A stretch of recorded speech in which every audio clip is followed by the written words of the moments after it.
why does your online presence even matter? Okay, just think about it, right? Your online presence is like a digital storefront. Okay, like it's mostly the first place that potential clients get to see you. It's mostly like the first place where potential clients get to know what you're all about, what you do.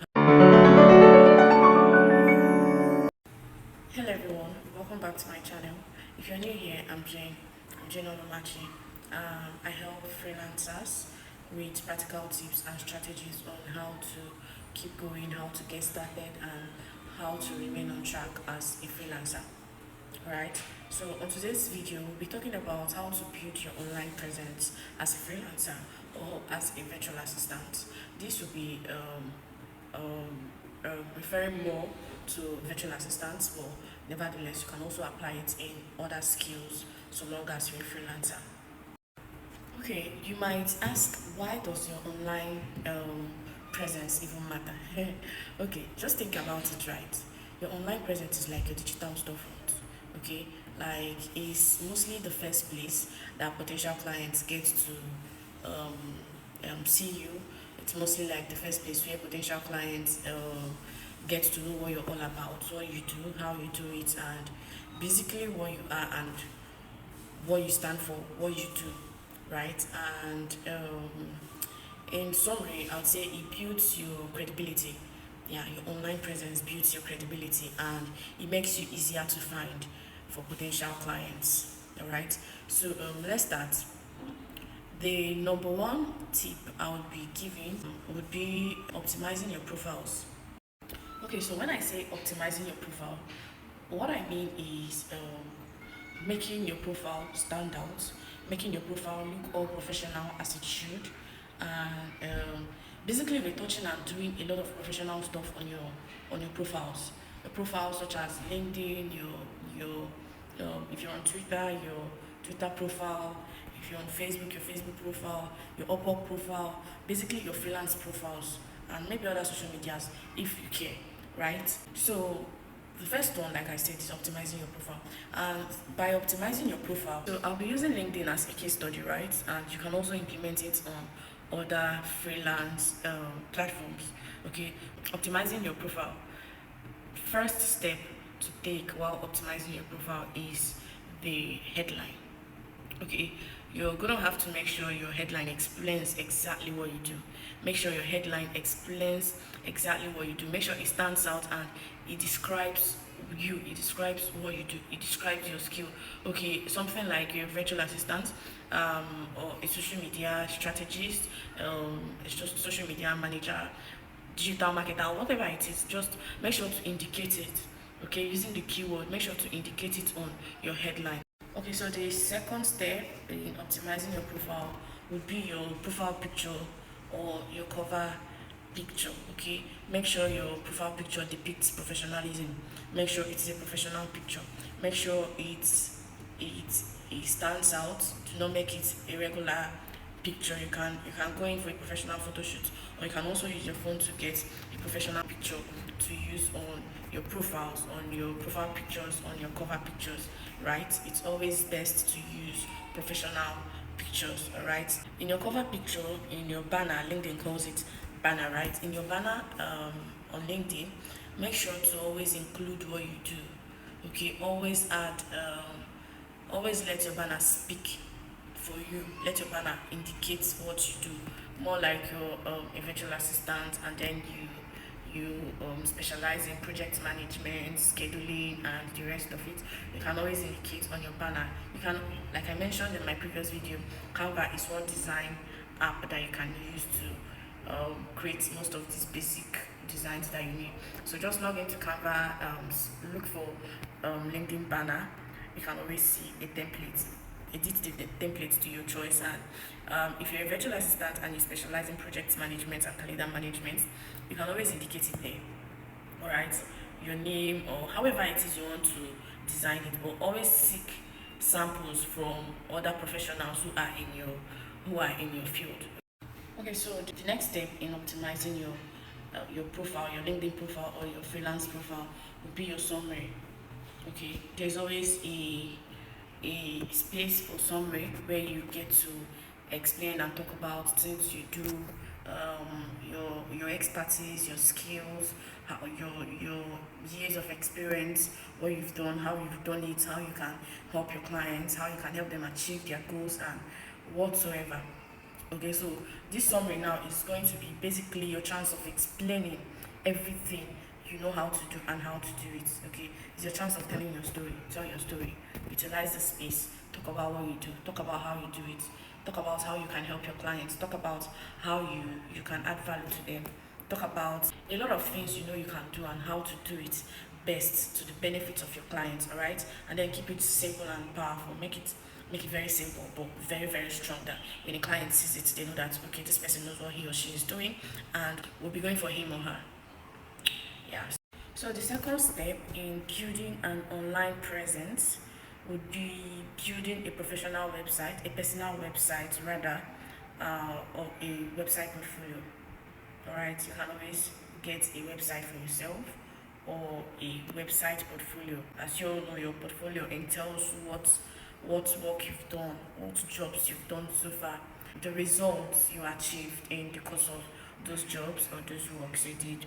Okay, so always put it in mind, have it at the back of your mind that a portfolio, your website portfolio comes first, and it is a basic necessity for every freelancer because your client has to see what you've done, the results you achieved, and the outcome of basically all the jobs you've done so far, for them to be sure that you can do this and you can help them achieve their goals too. Okay, so when I say you need a website or a website portfolio, I necessarily do not mean that you need to hire a web developer. No, you really do not need a web developer to get a website done for yourself, to get a website portfolio done for yourself, right? You can always create a clean and professional website, yes, using Canva. Canva is like one basic, okay, I mentioned it in my previous video, right? Canva is like one basic app that every freelancer must have. It is a must. You must have it because it helps with all this minimal design works, minimal jobs, and a lot more. It helps a lot. So if you're a freelancer, get a Canva and use it to create most of your designs. Okay, instead of looking for a web developer or paying for one, always have your Canva at hand. And there's a free plan for Canva and there's a paid version. You can always use the free plan to get what you want, and also the free version, as you all know, is an upgraded plan of it where you can be able to access a lot of things, a lot of templates, a lot of elements, and the rest of it. Okay, and let me talk about what you should have in your portfolio. Okay, your portfolio should have number one, an introduction, which is basically, which you can title about me, where you all know what an introduction is. Simply, an introduction is just a short story of who you are and your experiences. Number two would be your services. After your introduction, right, what you have in your portfolio, after your introduction, you have your services. Include your services. Talk about a clear list of services that you offer. Let's say you're a virtual assistant and you major in appointment scheduling, you major in email management, social media management, administrative assistance, and the rest of it. You can always include it in that service section. The next one will be your portfolio, which is your work samples. Okay, your portfolio or your work sample tells basically the works you've done, just the jobs you've done so far, the jobs you've carried out, and the results of the past jobs that you have. All right. You would also include testimonials. You have to include your testimonials to having displaying clients' feedbacks on your jobs. All right, displaying clients' feedbacks on your jobs. If you have, it's really not a do or die affair, but if you have it, you can always include it, and it is necessary as it clarifies your clients too that you've done this job for other people and they were out by your results and you're good to be employed. All right, and the last section should be your contact information. Okay, it's a portfolio. It shouldn't be much. It shouldn't be so much. Just a few pages, and you're good to go. All right, your contact. When I say your contact information, you all should know already. I mean your phone number, your email, your um, LinkedIn profile link, and the rest of it. Okay, you're inputting that LinkedIn profile link for easy access for your clients so that they can easily navigate through your LinkedIn and see your online presence there too, right? So the next step to take in building a strong online presence is utilizing social media, right? Utilizing social media such as Instagram, Twitter, Facebook pages, and etc. Okay, social media is your chance to showcase your personality and expertise. Okay, like platforms like um, Instagram, Facebook, or Twitter, right? It can be useful if used strategically. If you know how to use it professionally and not for jamboree, you can make a whole lot out of it. Okay, let me drop a bit tip on how to go about utilizing your social medias to build an online presence. For your Instagram, you can always post behind the scenes content of your workday. Okay, you can always post tips. You can always make videos on your experiences, a day in the life of this, a day in the life of that. You can always just make short clips and then write stories about how you've been able to achieve this and that. Okay, also include your client stories. If you've done any work with clients, you can always include their stories. Okay, and always use relevant hashtags, as you all know, because it push your content. It would help a lot to reach your audience. For Twitter, okay, you can always share quick tips. You can always engage in industry conversations, right? Conversations relating to your niche and basically freelancing, okay, and networking with potential clients. Look out for those who are potential clients, connect with them, network with them, and sell yourself to them. When I say sell yourself to them, I mean pitch yourself to them. Pitch yourself to them. That's what I mean. Okay, for Facebook, you have to try to join communities, join and contribute on Facebook groups, right? It helps you build your connection. Find Facebook groups that are related to freelance and remote work, and always showcase your knowledge, right? Build connections and showcase your knowledge as it will help a lot. The number four tip on how to build a strong online presence would be consistency. Consistency is key to a lot.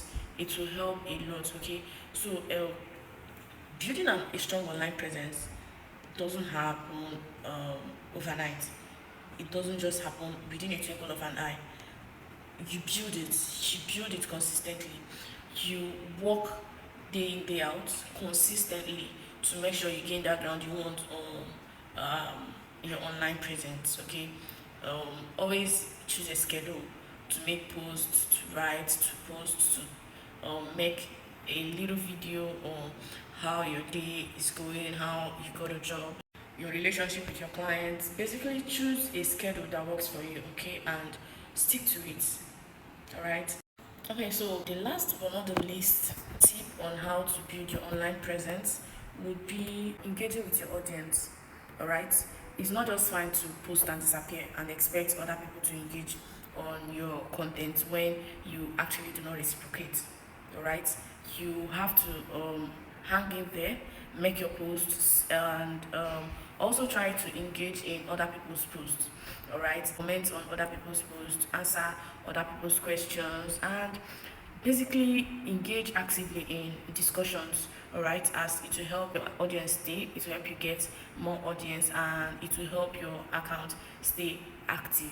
All right, and if someone likes or comments on your post, right, always respond. You can always respond either through a like or through a comment. It helps a lot. All right, do not just sit and act as though it's nothing. It is something, because by the time they see that you do not respond to their comments or to their questions, they actually tend to leave you and your page alone. So always try to engage, as it helps build relationships, and also it shows that you're approachable and professional. Yeah. So that brings me to the end of tips on how to grow your online presence as a freelancer. Alright, so remember that your online presence is actually your digital resume. I don't know where I came up with that from, but it's actually your digital resume. Your online presence is your digital resume. It speaks a lot for you to pending clients and potential clients. Alright, so do well to make it count. Alright, so if you found this video helpful, make sure to give it a thumbs up and do not forget to subscribe, please. Do not forget to subscribe for more tips on freelancing. Alright, drop a comment below and let me know how you're working on your online presence, if you're already a freelancer or if you're intending to become one. Alright, I'd love to hear from you all, and until next time, thank you so much and see you in my next video. Bye.